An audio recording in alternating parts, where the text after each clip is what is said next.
촛불 쿠데타가 될 것. 대통령이란 사람은 휴가를 반납했다고 갖은 생색을 내고 부산, 제주도, 저도까지 이섬 저섬 옮겨 다니면서 휴가 쇼를 벌이고 있습니다. 그리고 언론에는 마치 저도를 국민에게 돌려준다고 가서 쇼하는 것이 무슨 엄청난 대통령이 휴가를 희생하고 나라를 위해서 희생하는 것처럼 홍보를 하고 있어서 더욱더 가관이 아닐 수 없습니다.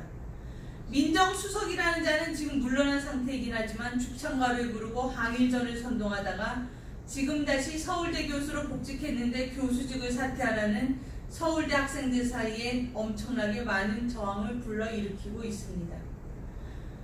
더불어민주당 정책연구원 연구원장이라는 자는 국민들의 반일 정서를 이대로 쭉 내년 총선까지 끌고 가면 여당이 승리할 수 있다는 보고서를 냈는데 실제 이 보고서대로 정부와 여당이 손발처럼 움직인 것이 사실로 증명되고 있습니다.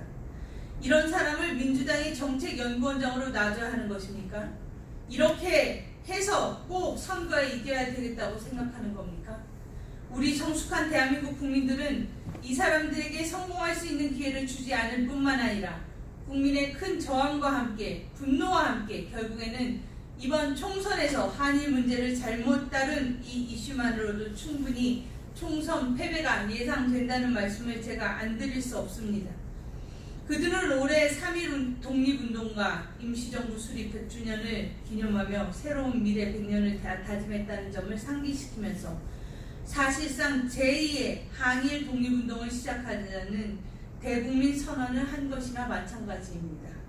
이제 앞으로 친여 방송과 언론 좌파 단체들을 총동원한 제2의 독립운동 캠페인을 대대적으로 펼쳐나갈 것으로 예상되는데 우리 대한민국 국민들은 속지 않을 것이라는 사실과 우리 공화당은 지금 정부가 하고 있는 일이 무엇이 잘못되었는가를 따지고 또 국민들에게 설득하겠다는 말씀을 드립니다. 사실상 정부의 독립운동 캠페인에 참여하게 되면 애국이고 반대하고 참여하지 않으면 친일 반동 세력으로 몰아 또다시 나라를 분열과 갈등으로 몰고 가려고 하고 있습니다. 우리가 말하는 제2의 촛불 쿠데타가 시작될 것으로 보입니다.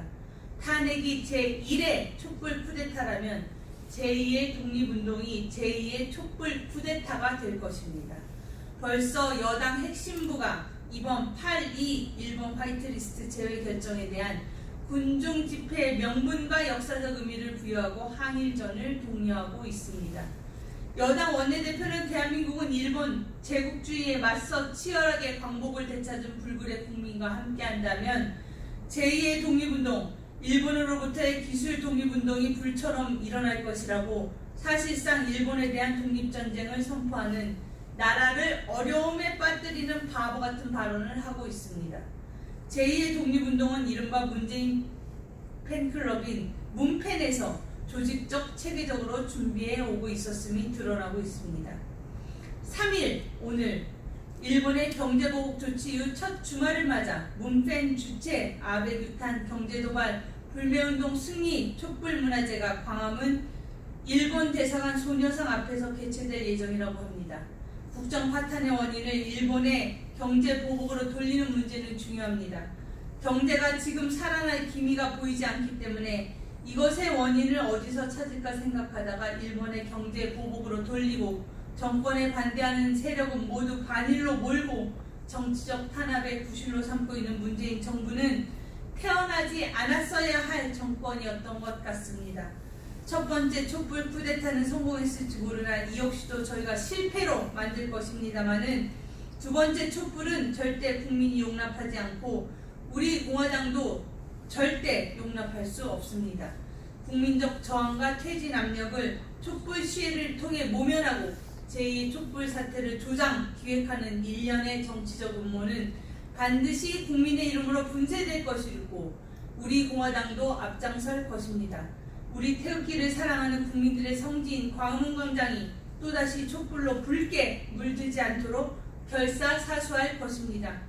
국민과 함께 문재인 정권 퇴진, 하야를 위해 결사항전해야 할 때라고 생각합니다. 마지막 내용입니다.